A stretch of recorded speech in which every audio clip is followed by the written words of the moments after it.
And we're live. Oh, hey. We are. Good evening, and welcome to the SoapBox Collective's, apparently weekly podcast, but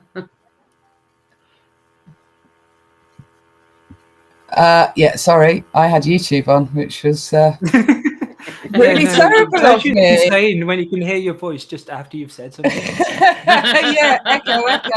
It's all right if you put a delay on a vocal or something. It's a bit weird when you're trying to have a conversation. So, this week's topic is transphobia, which all of us who are here tonight have some connection to.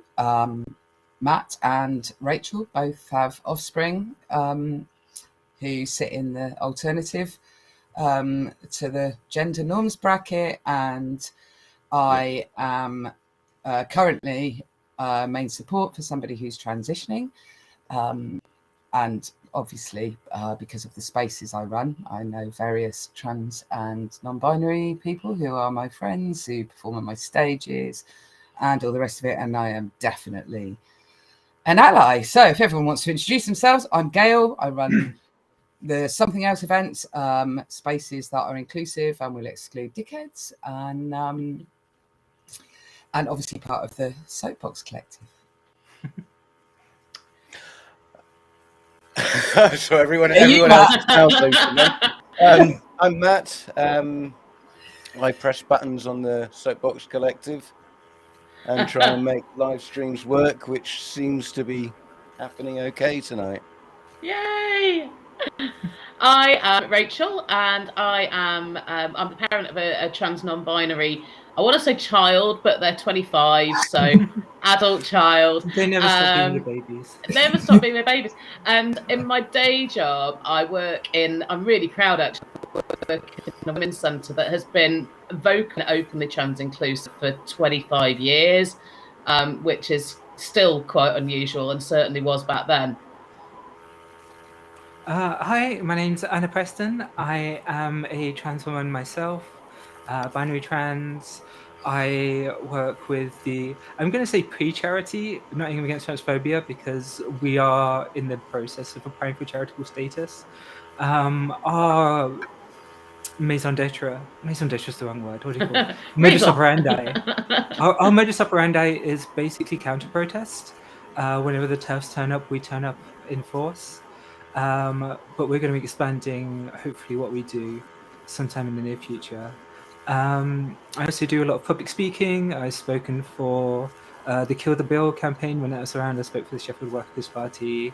I've spoken on behalf of the Ukrainian Solidarity campaign here in Nottingham. I actually spoke on stage at the 2019 Pride, and I speak occasionally for the NHS. So that's me. Brilliant. You're busy. Busy's good though, you know. And when you're an activist, you can't really be anything else but, can you? That's how it works. No, like unless you maybe smoke something smelly at the end of the night, like you don't turn off from the politics when the politics is your entire life, unfortunately. I always find I get more energized for politics if I've had a smoke. It just makes less sense. You're just making the wrong things, that's why. Just less stabby, right? Yeah. I think we could all do being a bit less stabby sometimes. It makes you stabby though, doesn't it? The shit that's happening. It makes me stabby. And well, certainly. Sorry, carry on. Oh, I was just going to say one of the things you have to remember. So much. Sorry. It was intended to make you stabby. So sometimes when you do get the stabby feelings, you just have to take a step back and they want me to be like this, I'm paying. Don't rise it's time for me it. to just chill out, take care of myself. It's really hard to be the bigger person though sometimes, isn't it? Oh yeah, and it's not always the right thing to do. No, sometimes being the bigger person means putting up with abuse. Yeah, absolutely. There are some times when being the battier person, and by that I mean the person with the bat, is the right thing to do. Absolutely.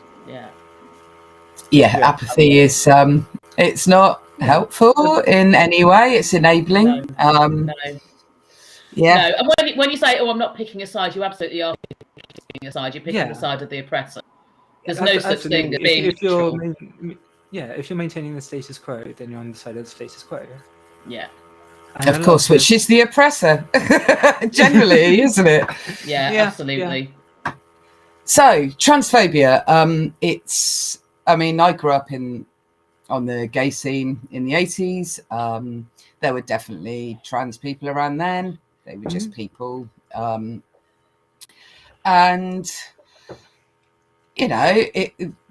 people were just people. Once we got past the homophobic beatings and all the rest of it, there was lots of progress with gay rights, and all that stuff started to die down, and we made a lot of progress. And then in the last few years, transphobia has been the new hate kid on the block. And I mean, it's quite obvious to me, as someone who's been an anti-fascist activist since I was 15, that it's the standard white supremacist tactics that they're using. It's got nothing to do with trans people. It's just been modelled that way because that's a way of creeping in with fascism's on the rise everywhere. We're in trouble if we don't fight it. But this is one of the stems of it, just like the incels thing, pushing that as well. So it's anything that hates people with protected characteristics is a valuable tool for the oppressors, and for those that hate women, hate people of colour, hate gay people, hate trans people, hate fat people, hate old people. It's all that whole fascist, bigoted bracket. But I mean, that it's not a few old white men sitting in a room doing this. It's a poison that's spread everywhere. And transphobia is the latest thing, and it's for me it feels like the nastiest.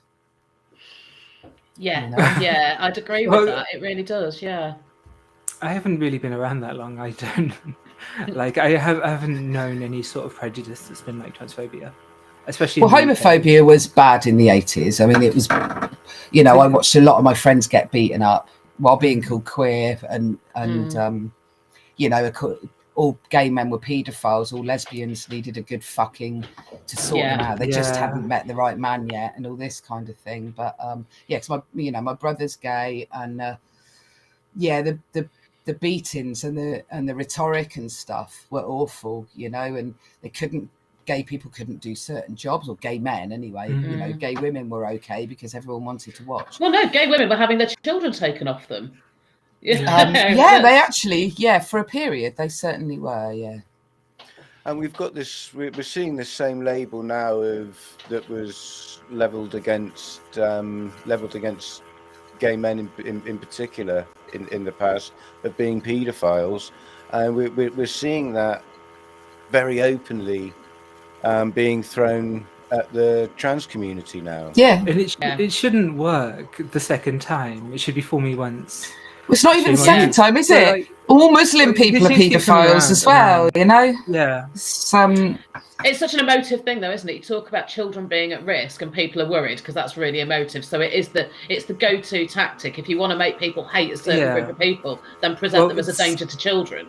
It reminds me definitely of the Southern strategy. They employed the lily white daughters, which was rhetoric that says, you can't have your lily white daughter sharing a space with Batman because she's about to get raped. But it's the exact same argument. Do you know how many transgender women have been arrested for an assault or anything of that nature inside a woman's space in the UK since records began? I'd imagine none. It's close to zero. None. It is completely none. Not a police report, not a photograph, not a word of evidence. The fear that's being kicked up is completely baseless. There's no statistic where trans women are being more aggressive to women than cis women. You are, as a woman, a much more threat from another cis woman than you would be from a trans woman. Oh, absolutely. The fact is, we're too busy being the victims of crimes to commit many of our own. Absolutely.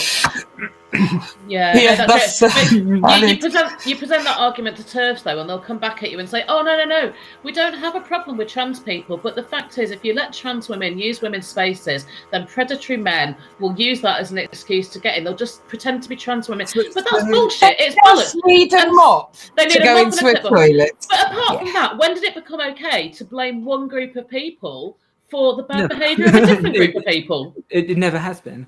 No. But two really easy counter arguments. One, I was quite close friends with the trans man for like 6 months before he told me. Like, the male puberty changes the body quite a lot, so trying to go backwards through that can be quite difficult, which is why trans women tend to stand out quite a lot, whereas trans men, you wouldn't know. You'd have no idea. So if you're going to say everyone needs to use their birth room, you're going to have people who look exactly like cis men inside the women's area. And then what exactly, so by banning trans women from women's spaces and saying they have to go into men's spaces, you're automatically saying, okay, trans men, they have to go into women's spaces, and then there's just men in the women's spaces. So that can't be your concern, clearly. No, exactly. But there are all different kinds of problems with it. Firstly, like, how are you going to stop someone from me who looks like me going into the women's room? Unless you're going to put your hand down my trousers, like, there's no way. And are you going to do that to every woman? Are you going to sexually assault every woman that needs to piss? Well, exactly. And So I know a lot of cis women that are a lot more butch than anybody sitting here. Yeah, and they'll be the ones. Well, even me. Even you, Gail. One of my friends when I was at school at the age of 15 was 6 foot tall and built like a rugby player. She was a cis woman. She had to buy all her clothes in men's shops. And I imagine now, she'll be the same age as me, about 44. I imagine that she's getting challenged left, right and centre trying to go for a wee. I was mistaken as a boy through my teenage years. People always thought I was a boy, to the point of, what are you doing in these toilets, actually? But as a teenager, and it's like, well, I'm a girl. Oh, all right then. And that was end of conversation. There wasn't. I actually had the opposite. Once upon a time, when I was fresh-faced and I had long hair, I was as a sort of younger teen. I was mistaken for a girl quite a lot. But nobody freaked out, right? No, and I was goth and things. So But nobody freaked out about it because it's not a fucking issue. It's been created into an issue. They handpick these odd cases in America, like the prison thing, So there's, I can't huge remember a issues name with that now. as well. I mean, so you do get, there have been stories of trans women assaulting sexually even other prisoners, but that's not a thing that's exclusive to trans women. Cis women do that a lot as well. It's a prison. And prison officers, various other staff and stuff. Now, my argument when that comes up on Twitter or with other, when it's the GC Brigade are on it, is if you're concerned about women's safety and rape in prison, why aren't you concerned about all rape in prison? Why are you only concerned about the ones where somebody claiming to be a trans woman or someone who is a trans woman is involved? Why is that your only focus? You haven't given a second thought until now about all of the women being sexually abused in prison already, by prison officers, actually, by prison officers and by other women. This isn't. It's not, and it's like, well, no, there is no. This is a massive issue. The fact that you're focusing on one bit, you cannot turn around and then say, I'm not being transphobic, because that you absolutely are. Because that's a favourite thing with the GC Brigade as well, isn't it? Oh no, I'm not transphobic. I'm not transphobic. Well, that J.K. Rowling essay. One of the first things that J.K. Rowling said in that dreadful essay was that she thought trans people, and then goes on to write pages and pages of trashing trans people. That's just textbook crypto-fascism. You don't of tell course. people you're fascist. Exactly. You tell them you have concerns. You're trying to protect the children or the trees or whatever reason you have to attack the vulnerable minority. Exactly. We've seen that speech, as we were saying, in many forms over the years. Back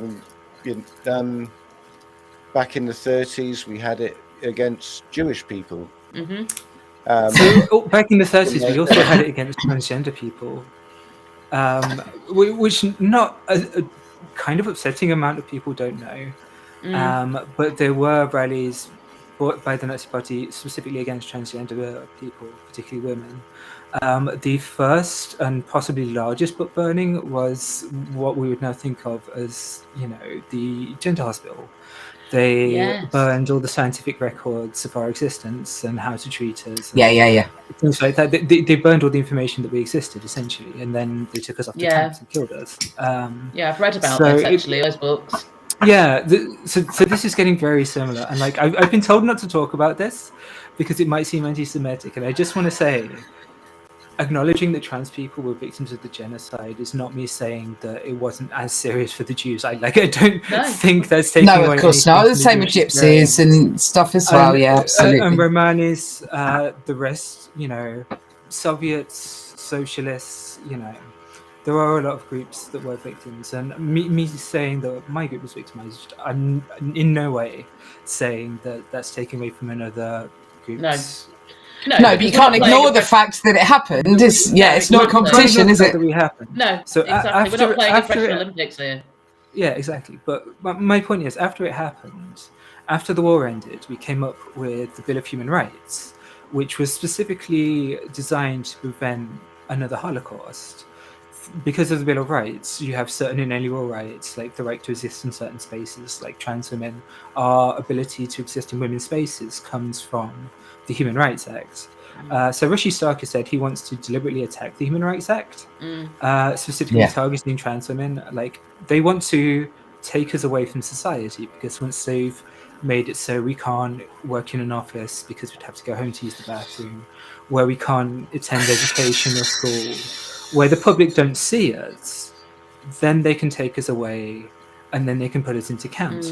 There's no stage, or at least the last time this happened, there was no stage between removing a marginalized group from society and concentration camps. There was nothing that happened in between, which is quite concerning. I have no, reservations that Mr. Stark is quite incompetent, but that doesn't mean he won't be successful.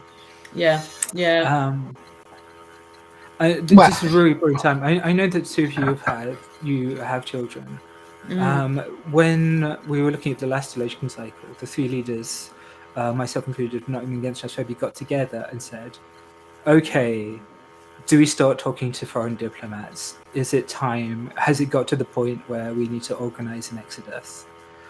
And looking at the rhetoric, being so blatant, so blatantly saying, no, the thing that the only reason it exists is to prevent a Holocaust. We're going to get rid of that so we can target trans people. This is DEFCON 3. This is as bad as it's ever been. And I wouldn't advise people, especially young children, to stay in this country. It won't be forever. The Tories will lose. But that's also scary, because this is the last gasp of their power. And my fear is that they're going to do something so terrible that it will be talked about for generations. This is the last time they get to hold office for probably a very long time, after the next general election. But between now and then, things could get very, very bad for trans people. I think guns blazing. They've got 2 years left, and all the thing, they know they're not going to survive after, like you say, after the next election.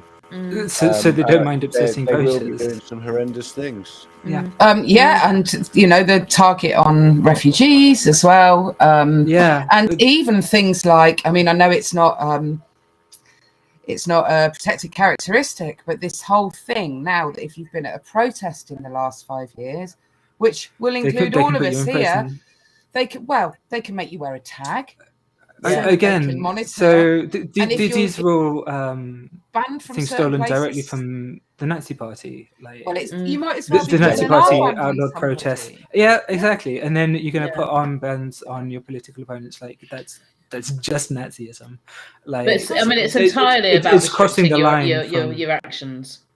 Exactly. Well, it's more about creating a visible marginalized group, because people in this country, their lives will get harder, especially over the next 2 years. We're going to see not rolling blackouts, but we're going to have people who are freezing to death in their homes. We've had a situation where a charity I work with, I'm not going to name for security reasons, had to step in because food banks started refusing people. We went onto the voucher system. So vouchers were given by social workers, but if you didn't have a social worker, you couldn't get food.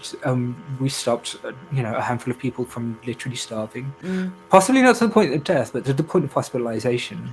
But I mean, this is already happening, isn't it? We're already reading reports about people starving or freezing in their homes. And do you know what? You've got these apps now where supermarkets send out when they've got loads of cheap food going.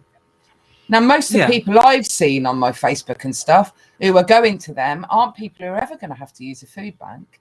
They're people who are earning good money, living in nice houses and going, oh, yeah, I'll have that, which means that other people are forced into the food bank system which is now, like you say, it's really struggling because people who are on the line, and it's normally people who don't have much that give to charities and give to food banks. It's those people who are kind of borderline there themselves.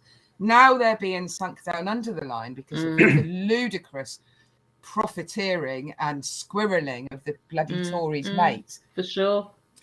Of now, they don't have it to give. But when you've got the people on the middle class buffer zone, as I like to call it, are the ones that, they're earning £700-800 a week and they're going, oh, I've got my whatever the apps are. I'm going to go and get like 3 or 4 days worth of food for my family for a £5, when they could afford to go to Waitrose and buy the top of the range stuff, what they're earning and what disposable they've got and stuff. So this is that's a big issue as well, It is. Anna, going back to what you were saying about the Tories and their kind of last gasp of power wheeling. The last gasp of the Eton establishment. Yeah, quite. Hope so. The thing that really concerns me about that is you cross to the other side of the house and there seems to be this competition to pander to that kind of bigotry. So, I mean, I don't know if you've seen the thing that Keir Starmer did with the good turfs of Mumsnet. And Keir Starmer was talking about how children shouldn't be allowed to socially transition without their parents' consent and questioning Gaelic competence. And there seems to be an acknowledgement that for a child, socially transitioning is nothing more than changing their name and having a haircut, But he's saying that children shouldn't be allowed to do that without parental consent. There's a wealth of scientific data that would contradict him. The reason we think that children can know they are transgender from 5 years old is that's when children start to speak and the kind of sentences they would need to be able to tell you that. But that came out of a study that had nothing to do with transgender people. Scientists were just interested. And then, as they're going through the normal children finding out their gender identity, they were finding more and more times that kids were working out their trans and sticking to that and being happy, But what we've seen through gender affirming healthcare, and there are so many scientific reports on this, and it's not just the white papers or the scientific view, it's the clinics. Every clinic holds its own record about how a patient's doing, what's being administered, and some people may think it's only the UK that does this, but no, this is done all over the world. They do this in Iran. They do this better than we do in Iran. And Peregrine Davis just said, where would you go that would be safer when you say about leaving the country? So there are a lot of safe places out there. I would say the UK is not even the whole UK. Wales, for example, the social attitudes are different. Scotland's doing far better. Scotland, they had Sturgeon, who was actually pretty fiercely trans rights, which was very brave. And Mary Black. She did not have a lot of backup during that. And I can look at Nadia Woodhelm now, and she's not got a whole lot of political power supporting her and her viewpoints, but she's still out there fighting for her rights. That's my MP. Yeah, she's mine as well. I've met her a bunch of times. She's wonderful. But yeah, so most of Europe, I'll be honest, like my favorite is Sweden. They're very, very relaxed people. They don't care. Like there's no like.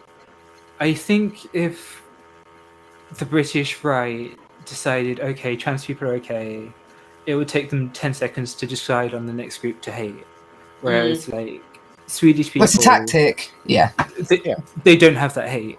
Like it's just foreign to them. I think that's it, isn't it? You know, here we've got this rampant transphobia at the moment, but that's not an isolated thing. It's part of a bigger picture of fascism. And it's a tactic, we were talking. Yeah. It is. It totally is. We were talking before we started about you mentioned the LGB Alliance, and you know they're as biphobic as they are transphobic. Oh, absolutely. I mean, so it was. I think it was Julie Bindel who gave the statement that the LGB Alliance basically didn't have LGB members at all. It's almost entirely straight people. And you know, I think I'm a bit disappointed in the Charities Commission that such an obvious grift got past them and still hasn't been rectified. They are a group of straight people who really hate all LGBT people, and they know they can get away with attacking the T's right now, and that's it, you know. They are not a charity. That was never part of their remit. They were never going to help the LGB or the G. Well, I mean, if they were, as they claim it's to be exclusive, there to, wasn't it? Yeah, exactly. no, absolutely. If they were there, as they claim to be, there to protect the rights of LGB people, then they would sometimes post things on their Twitter feed about LGB people rather than just attacking trans people, which is all they ever do, you know. And people don't seem to, their very tiny number of LGB members don't seem to understand that once they're done having a go at trans people, they'll be on to them next. You know, they don't see that. And I don't absolutely. see why. Like, if the LGB group actually, you know, got rid of us, then there'd be the LB group. Yeah. And then the LG group. And then the L group. Just the group. Yeah, it's just this amorphous mass of nothing. Yeah, exactly. I mean, what they're doing is very transparent. Yeah. To anyone who's prepared to pay attention. Is there still an ongoing... What? Is there still an ongoing campaign to remove their charitable status? Is that still happening? I'm not aware with every pro-transphobic thing. If there is, I would be interested. I would be on board with that. They are a hate group.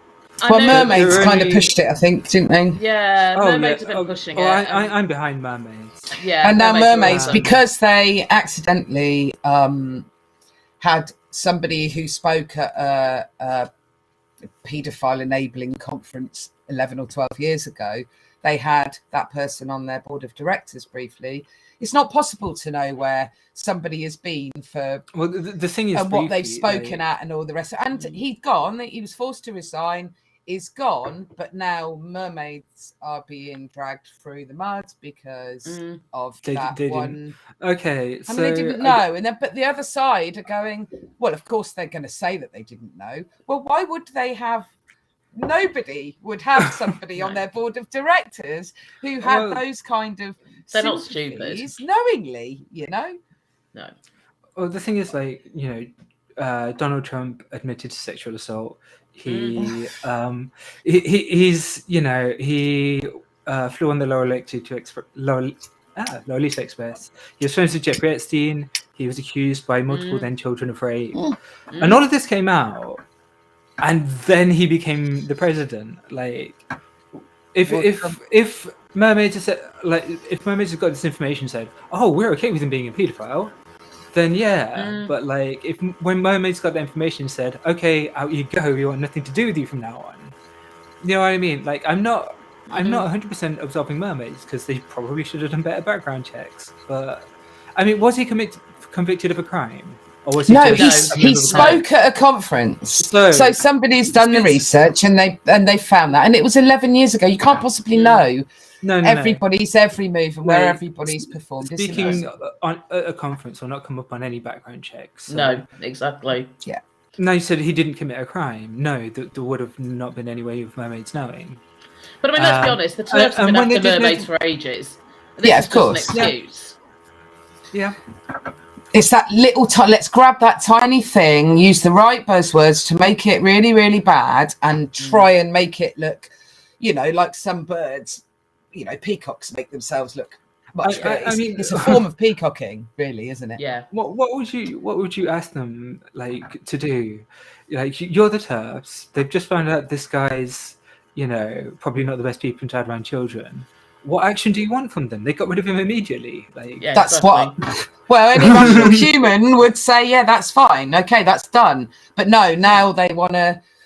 They're going for the charitable status. It's aren't not exactly a pattern, is it? Like, if this has happened like 5 or 6 times, and be like, But like, it happened the once. They weren't expecting it. There's no way that information would show up on the background check. So if they did everything legally, morally, correctly, it still would have happened. So, of course, a lot of far-right groups. I remember back in the day with the EDL, there was countless various sex offenders, paedophiles, of varying degrees, I guess, whether it was people just watching stuff online or actually committing the offences themselves. And the EDL were always banging on about, we're saving the kids from the paedophiles and this, that, from the brown paedophiles, but they were white males. So if a white male says something, whether they're doing it themselves or not, if they say that against any minority or anyone with protected characteristics, including women, then their word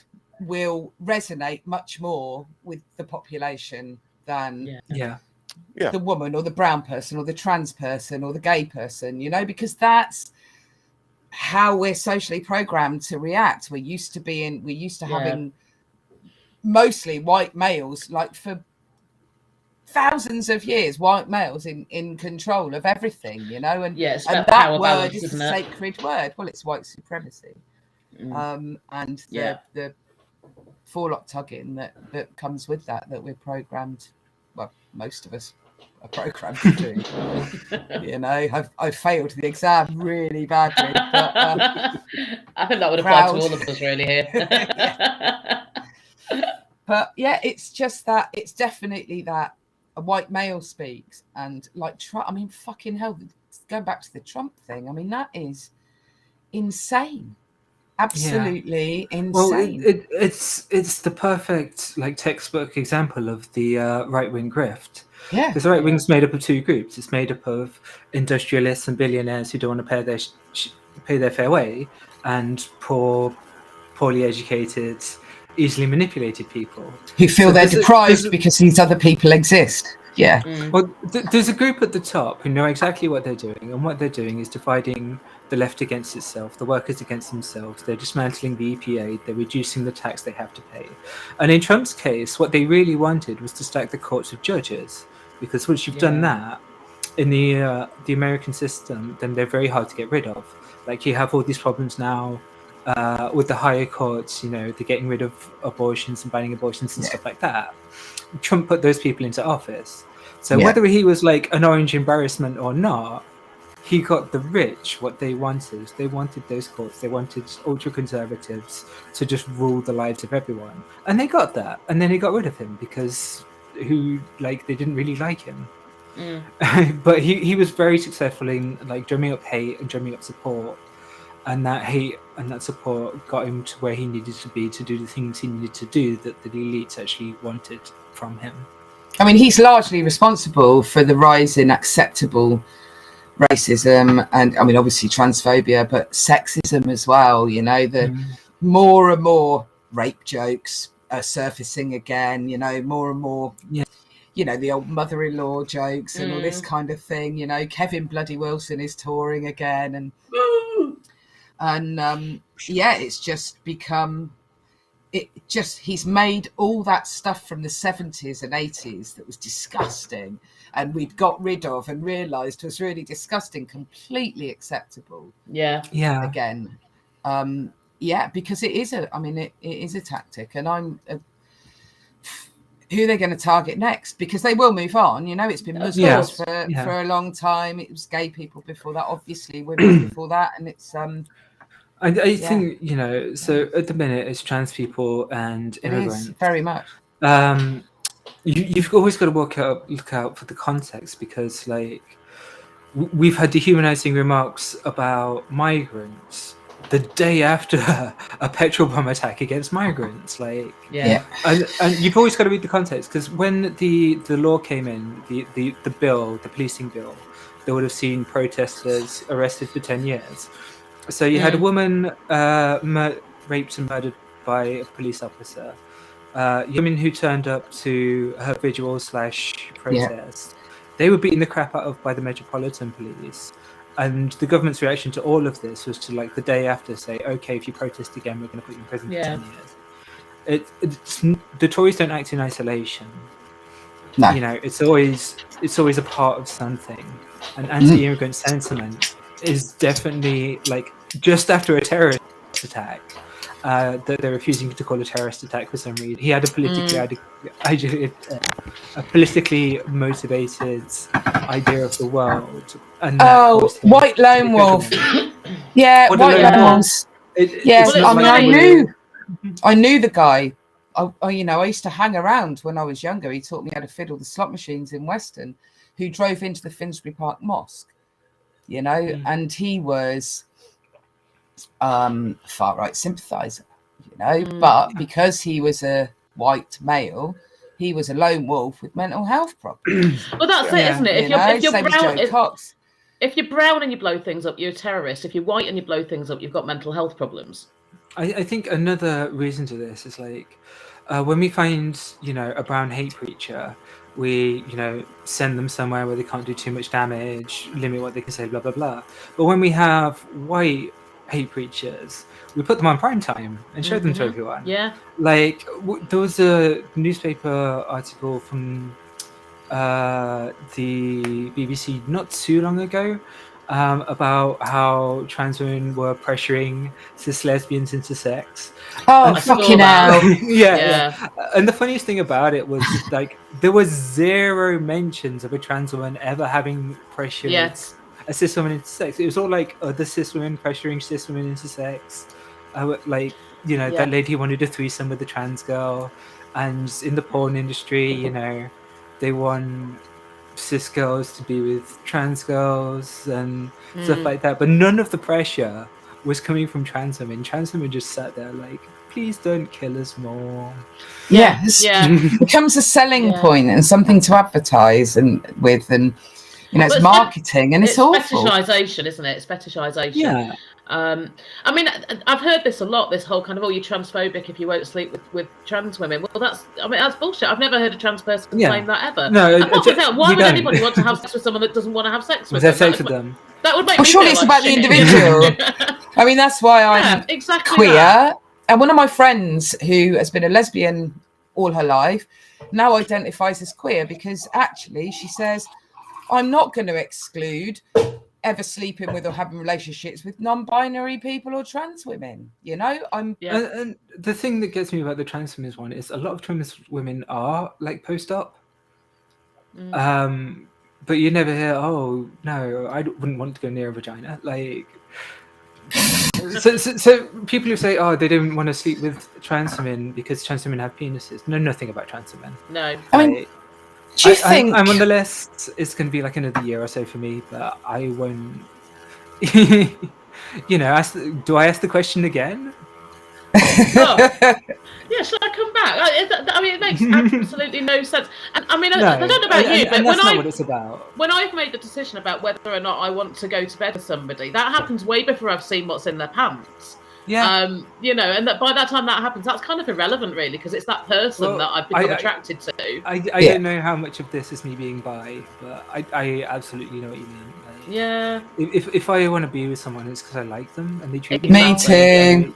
Yeah. It's the cerebral horn I get as well. I don't really see the vessel. That, you know, I might notice it later on, but actually it's what's the connection in my head that's going on that's really important to me. Do you think that especially that, you know, that I'm not about at TERFs now, I'm on about just everyday people who, do you think they can't define between trans women and drag acts? So do you think they mentally think it's, you know, you must all have willies and, you know, just, I don't know, go home and put your jeans on and your man slippers or something, you know?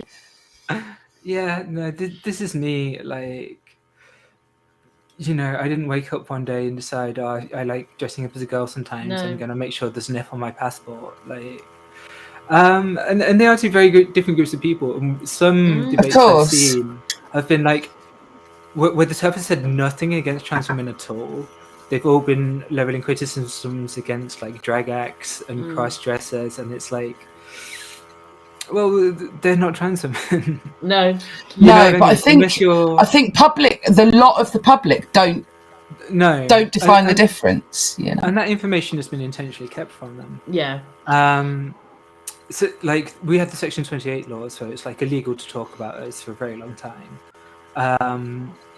But also, like, even in a modern classroom, there's like one sentence that comes along with explaining trans people to children somewhere in the like sexual health side of things, because this whole module on it now. But the sentence is like, some people choose to transition to the opposite sex in their teens, and it's like, well, that's wrong on both counts. Because one, do you think someone would choose this? Like, I've never failed an interview before I started transitioning. I've never passed one after. I was never beaten up by strangers. I was once, but I wasn't raped. Like, you know, why would I put myself through all that to live a lie? Yeah, it's not a choice, is it? No, and I think that's definitely not. People don't see that. You can tell it's not a choice because people choose the other thing. Of course. Yeah.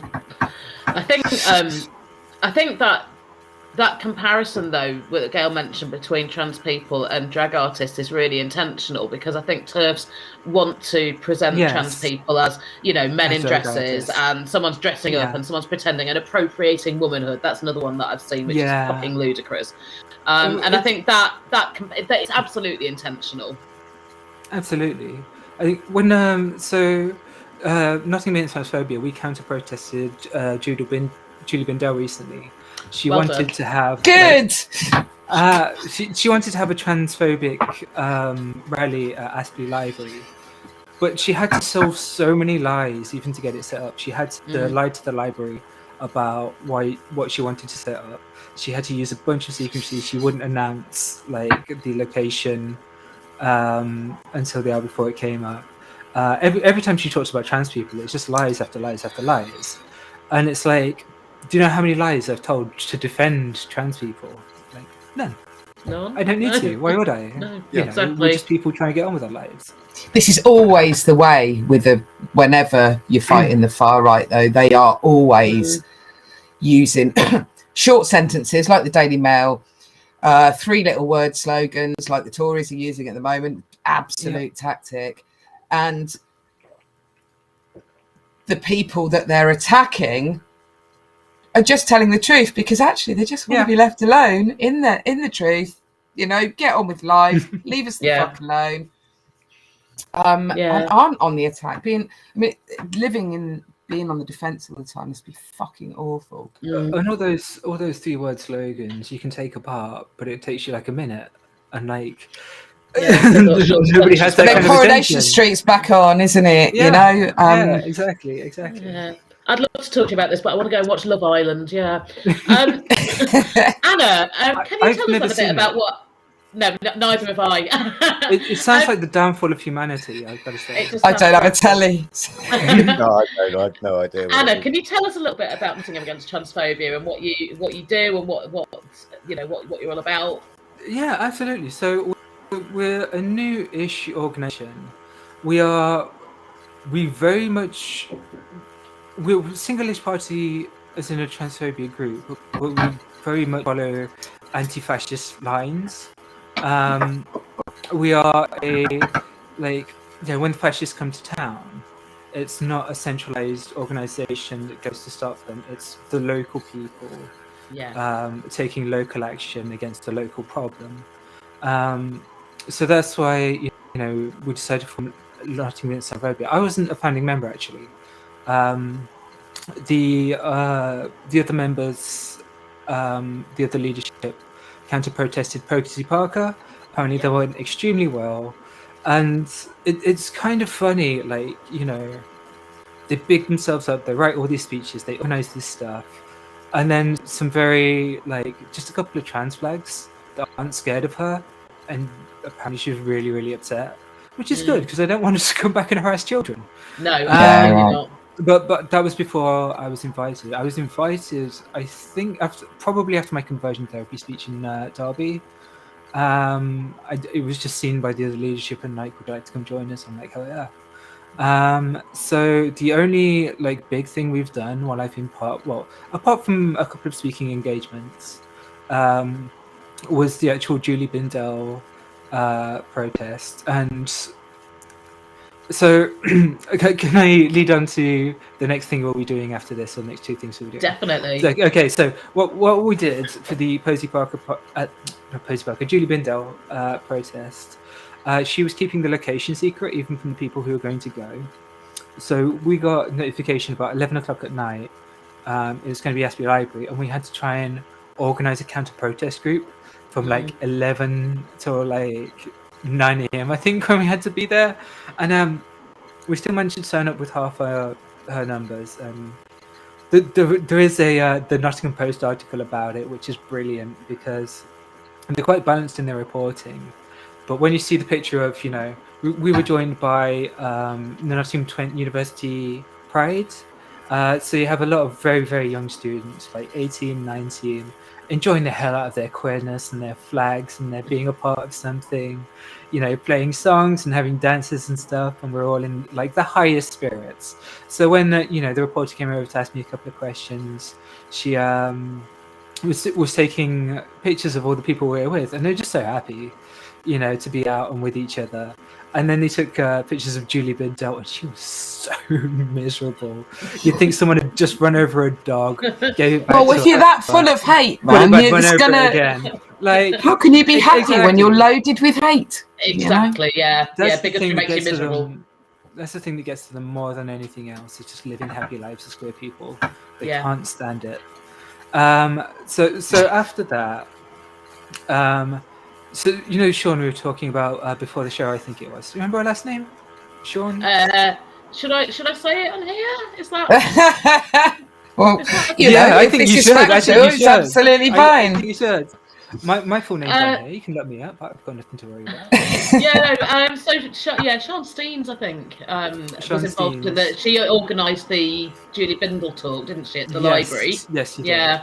So the first time I met her was actually the first Ukrainian protest, and we got a tip off that there were going to be some TERFs there, and like I was really going to be there. Like my heart bleeds for the people of Ukraine.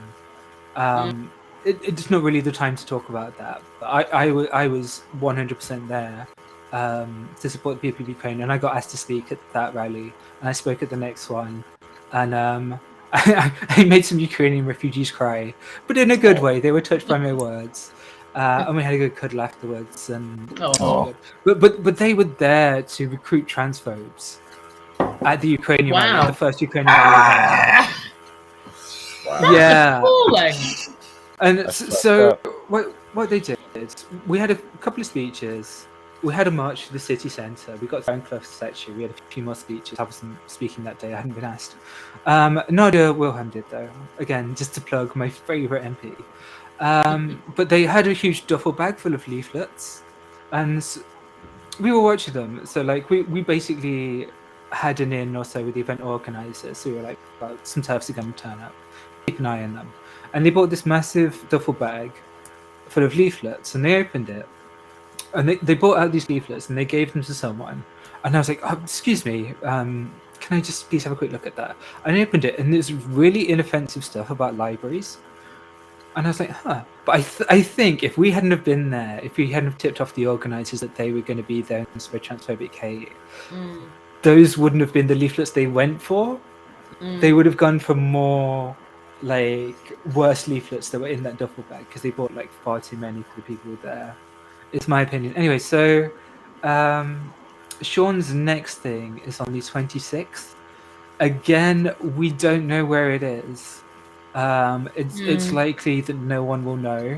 more than 24 hours before it happens. Yeah. So hopefully Nottingham Against Transphobia are at some point when we get time going to put together a little Telegram channel or something like that to say, okay, it's going to happen here.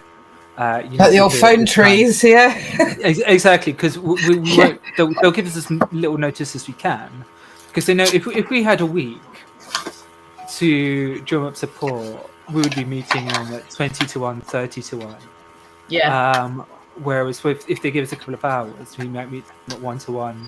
Yeah, you have to pre-drum up the support and just get ready to drop a text, and everybody needs to set their alarm ready to be up for it and stuff. Yeah, it's nuts. Even Are you linked in with the? Are you linked in with the Nottingham anti-fascist groups? We should. They can get. Yeah, we'll do that after the show. They can get a lot of people out quickly. Yeah. If I can just show you one sec. So I actually was given the opportunity to design the Nottingham Against Transphobia flag, and I can't get it back far enough. You can see to symbolise Nottingham. It's a mirror image. It has the arrows. Because the Nottingham flag is Robin. Nice. Yeah, so it has the arrows, but guess how many arrows it has? Right? Three, of course. Is, I've got those 3 arrows on my necklace. Yeah. So the 3 arrows were the political group that stood up to the Nazi Party, the opposition to the Nazi Party. So we see ourselves as an anti-fascist group to some extent. Well, you are. Of course you are, because you're fighting fascism, you know? Fascism, yeah. So, no, absolutely. If you can get me in touch with... Yeah, we'll speak afterwards. Other anti-fascist groups. Yeah, absolutely. We've got a few comments. I can scroll without breaking things. They've kind of been part of the conversation, but there's the vocal allyship here is really appreciated. It's great when cis allies join us, support us in online spaces, and come along to protest too. That's really important. Sophie is one of the other 3 leaders of Nottingham Against Transphobia. Yeah, she's awesome. There's me, Sophie, and DNK. I think that's the thing, isn't it? We as cis allies really need to step up, because about it. Trans people are in danger, and we are safer. Absolutely. You know, and it's a numbers game as well, isn't it? There are more cis people than there are trans people, and we can shout loud. And we should be doing that. We shouldn't be expecting trans people who might already be vulnerable, who might already have been abused and attacked, to be at the front line of these vicious bigots.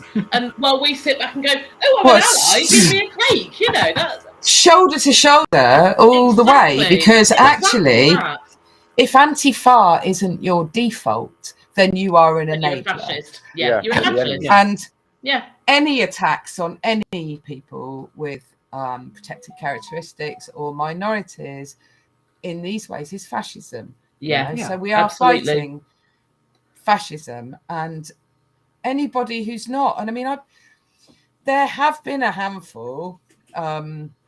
Thankfully, most of them have come round. But when all this stuff started about prisons and kids, and when it was, it goes around every now and again, doesn't it? They're using chemical castration on children and all this fucking bollocks. I know. Just while I'm here, do you know people get outraged, don't they? You know, a famous person they did use chemical castration on. Yes. Yeah, watch the film. Is it going to be the same one? Oh yes. This is Anna Ington. Yeah. The chemical they used isn't too well known. They used estrogen. So by the end of his life, Alan Turing had grown breasts. Yeah. And killed himself. Yeah. They killed himself by denying him his own gender. Really. Yeah. But is something they repeat to this day. Yeah, absolutely. Yeah, it's awful. Tara says... Turing. Did I pronounce it incorrectly? Yeah. It's Alan Turing. Turing. Yeah. So what Tara's commented saying, what is trans people, cis het folks, the majority standing up and saying we accept our trans brothers, sisters, siblings. And yeah, I think not just accept, but also welcome and support and love. You know, we all love people here all of us love someone who is trans. I would say if you look out in the wider community, most cis people, even if they don't know it, love someone who is trans. And I think acceptance isn't really far enough. Acceptance is a bit like tolerance, and that's not okay either. We're comrades, and we are fighting the same fight here, and we need to remember that we are not, cis people are not the enemies of trans people. Not at all. We should, like Gail said, we should be shoulder to shoulder. We should be standing together. But I think Absolutely. we also need to be really wary as cis allies of not getting over enthusiastic and speaking over trans people. When it comes to these battles. Yeah, for sure. It depends. I mean, it's about intent, isn't it? It's like when you get someone's pronouns wrong, when you're adjusting, which I speak to lots of people, and I mean, I've done it in the past as well with somebody I've known as she for a long time, and it's just, but because they knew there was the intent was there's no malice. I keep getting it. It's just you're breaking a habit. I knew him for so long. As referring to him as her for so long, it just comes out, Of course. I use her sorry. instead of him, and it really annoys me. Yeah. But I'm just gonna pick up on Sophie's comment. I didn't actually say what we were gonna counter. Oh yeah, we got distracted. So what we are counter protesting is a film called Adult Human Female. I don't know. Yeah. So this is very, very cringy. I was born with both parts, so I'm special, and everyone else has to suffer the movie, as far as I understand it. Again, so the thing that gets me is the World Health Organization agrees with transaffirming care, agrees with trans people's rights to be themselves. So does NATO, so does the NHS, so does the CDC. So just basically, like, you couldn't find someone who wouldn't be considered a quack, who didn't think that trans people were trans people, or that medications like hormones, blockers, or even surgeries were beneficial to trans people. No one in the scientific or medical communities has that opinion. And that's the kind of organizations that these groups of complete nutters are going up against. And lots of these voices on the TERF side are making money out of this as well. Some of them very nice money, actually. Well, it's become a job to some.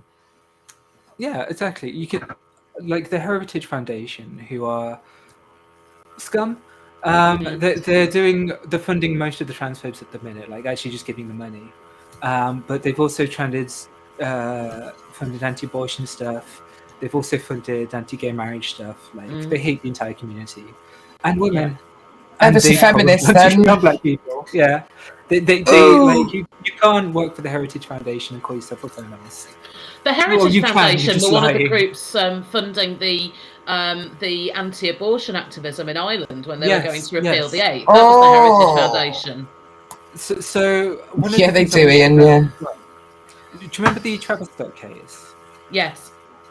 So the Travis Scott case is basically we're going to take away blockers from trans use. Now, just to quickly explain, that can cause all kind of problems. Like, I obviously had to work really hard on my voice. There's some things about my body, like my shoulder size, that I can't really change to start transitioning after puberty. If I was given blockers at the right time, all of that would be gone. Like, even though you can't really tell, at this point, you wouldn't be able to tell at all if I was given blockers at a time that was medically appropriate for me.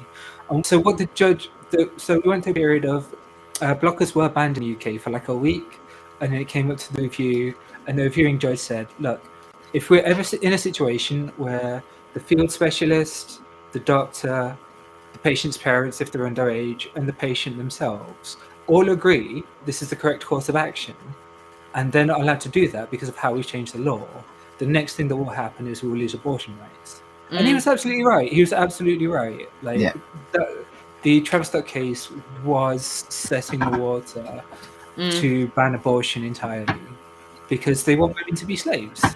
They want them to be baby incubators, and they don't really care if they die sometimes because they don't have adequate access to abortion. It was an attack generally on Gillick competence as well, wasn't it, of allowing young people to make decisions about their own healthcare in any arena? Yeah, again, that doesn't really apply here because your gender isn't a decision.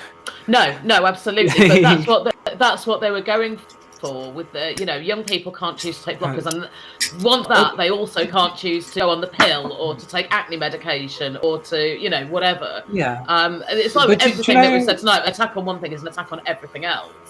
Do you know where that argument was popularized? They can't make their own decisions. We have to make the decisions for them. It was one of the main arguments used against the suffragette movement. Yes.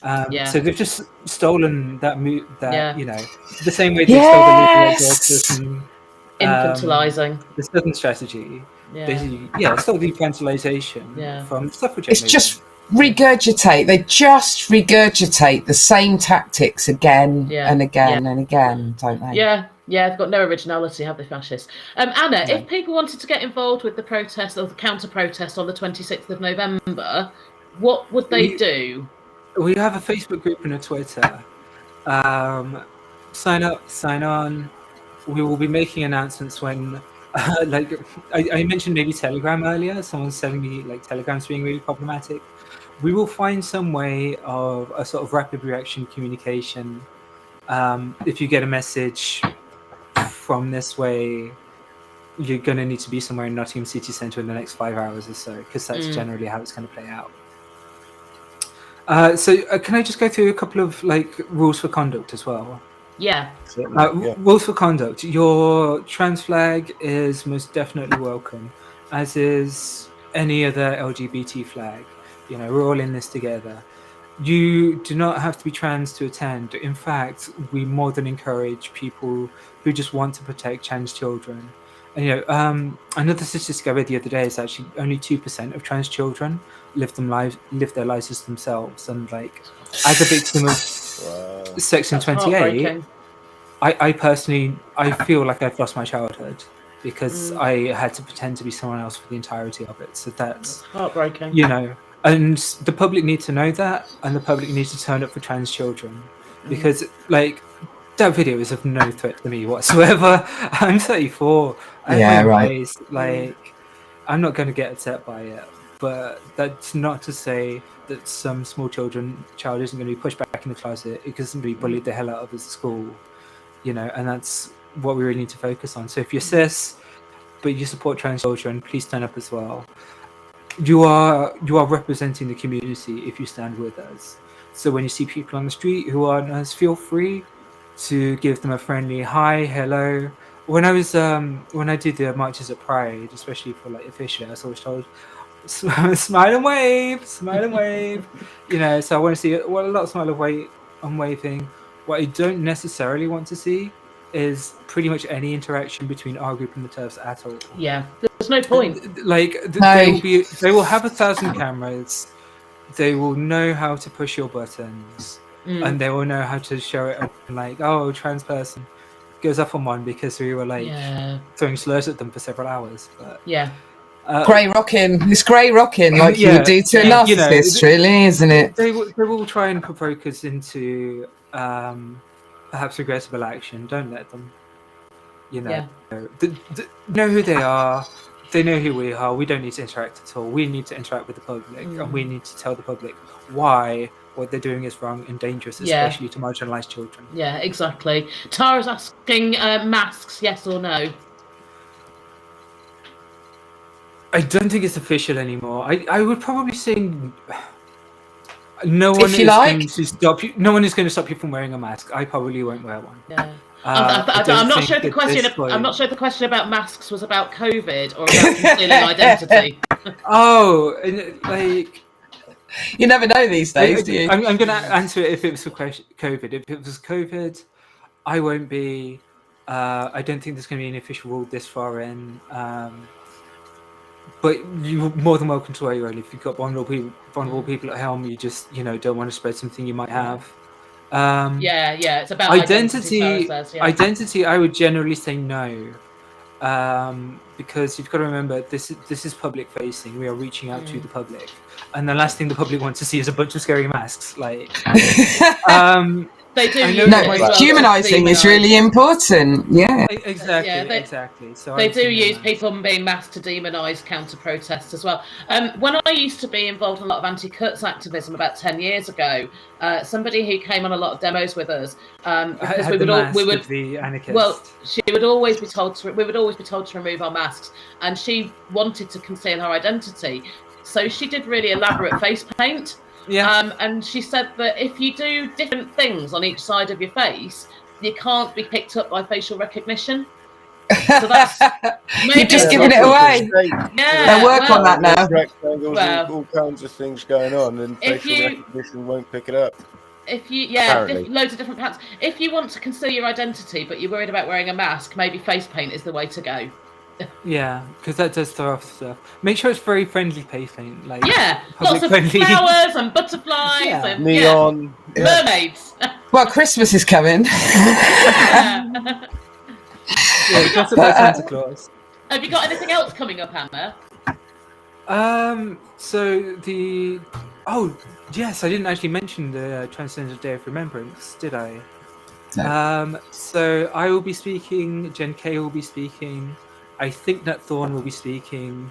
We will be reading the names of those who lost their lives to transphobic violence this year. It's the list has been growing steadily but continuously since I started. I think it's 360 plus this year. It was 315 last year. It will be. I'm gonna double check this quickly. It's going to be the Clifton Methodist Hub. Yes, the Clifton Methodist Hub, and I'm being very careful not to say. Well, I'm being very careful not to say Clifton Methodist Church because it might not be. It's the Clifton Methodist Hub. We'll be there. There are other guests who are yet to confirm, so just keep up with NAT because I'm sure we'll announce who's coming when they're coming. I'll be there. Jen will be there. It's the 20th, November 20th. So we're doing it on the actual day of the Transgender Day of Remembrance. Great. Well, not great. I mean, it's a shame it has to happen, but you know what I mean. It's the recognition and the publicly going, look, 360. It's one of those things. Like I cry every year, but I always feel better for crying, if you know what I mean. Like, Yeah, it's cathartic. And what makes it feel better than crying is being on a stage and talking. When you're like actively facing your problems, they seem a lot smaller. So come, show you're not afraid. Show you're there to support people. Yeah. I know it's going to suck hearing all those names, but you'll feel better when you're done. It's important. And we have tea. We have a tea room. There's going to be tea and coffee. Maybe some biscuits. Biscuits are always a winner. Oh, rainbow biscuits. Go anywhere. And I started this eating biscuits. Before we move on, this is the first Transgender Day of Remembrance formally recognised by a council. Okay. So we'll be formally recognised by Nottingham City Council and are doing this. Well done. Yeah, it wasn't my effort, and I can't claim it to be. Most of the aim from the Trans Hub. But yeah, they've done some really good work recently. And like I said, I think you asked me before the show, do I think Nottingham's a dangerous place? And I don't. We have a huge number of trans people here, and we have the Trans Hub, and we have another charity whose name I'm not actually going to say because they are an under 16 charity. If you have a child under 16 who could do with some help and lives around Nottingham, message me, and I'll pass on your application. But they'll be there as well, and that's always good. They do great work. I'm very familiar with them, and they do amazing work. Yeah. See, you're 12 steps ahead of me. I didn't even say who they were, but yeah. No, I know who they are. I know who they are. Well, Rachel's in Nottingham. Yeah. With the trans kid. Well, not a kid anymore, but yeah. Yeah, cool. So more inclusive spaces everywhere, less tolerance to TERFs is what we need, isn't it? It's going to get me because I can't remember who said it. I just remember she was something, possibly a lesser civil rights leader. But the quote was, tolerance of intolerance is cowardice. Yes. Well, something else, which is it's my festival project. So I run my own small events, but I also take a venue out to other bigger festivals. We have a sign outside that says sexism, racism, homophobia, transphobia will not be tolerated in this space. We fly the colours. And also one of our T-shirts and my tag on Facebook is intolerant of intolerance, because absolutely, yeah, I love that absolutely. yesterday. I know a name begins with an A, but I don't think I'm going to pronounce. Like, I'm not going to attempt to pronounce it. I don't know. I'm going to have to look it up though, because I feel like I've plagiarised it. I've never heard it before. I just know that's what I am. You know, I am completely intolerant of intolerance. Yeah. And you have to be, because if you tolerate intolerance, then you're not tolerating people trying to live their lives. No, exactly. No, you're tolerating hate. Fuck that. Yeah. Actually. Yeah. Like we said right at the beginning, there is no neutral ground here. There isn't a neutral position. There isn't. No. There's what you often hear from people who don't understand is, people can call themselves what they like. Okay, so you're not all right. You're saying I'm not bothered, but you're actually saying, well, I'm not bothered, and I'm not even bothered to try and understand what the issue is. So if it comes to the head around them, it's I mean, education as well is really important, isn't it? Yeah, absolutely.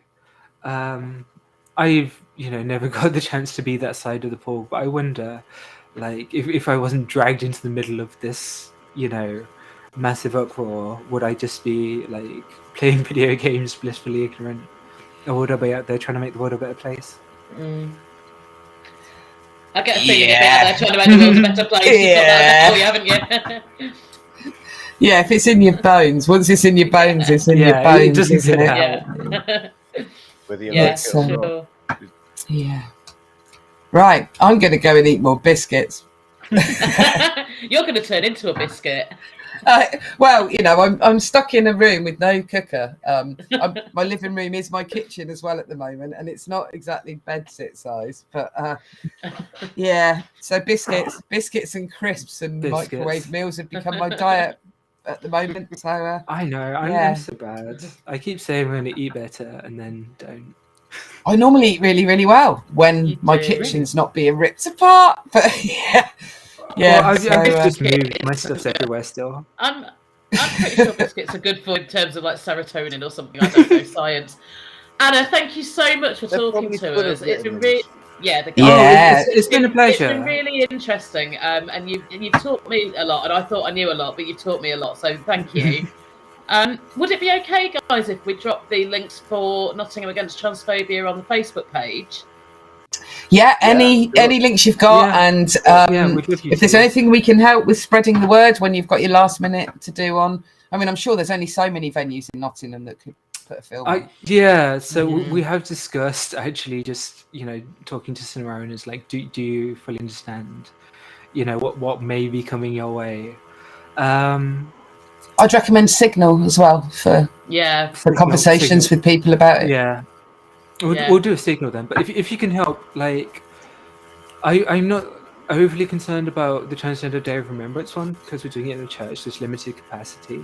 Yeah. But the more people who turn up to the screening of the film, with trans flags and stuff like that, the less it will happen, and the less we'll have to go out. We'll have a chat after this, Anna. It's always a numbers thing. Yeah. It is totally, and it's really important to have numbers on counter demos. It's a show of strength, isn't it? And that's absolutely vital. Yeah. Right. It's been lovely to talk to you all. No idea what we're talking about next week. Transphobia will thread through almost every episode. I'm sure it popped up in the last one. It did, yeah. Because it's one of those things that's current, and we like talking about things that are current. So whatever it is, we're really passionate about it as well. Yeah. Well, we're just really passionate about the general fuckery things, that's going on at the moment. Just don't be a dick! I tell you what, next week, let's focus on the fucking Tories and the sham of that, shall we? Oh my God.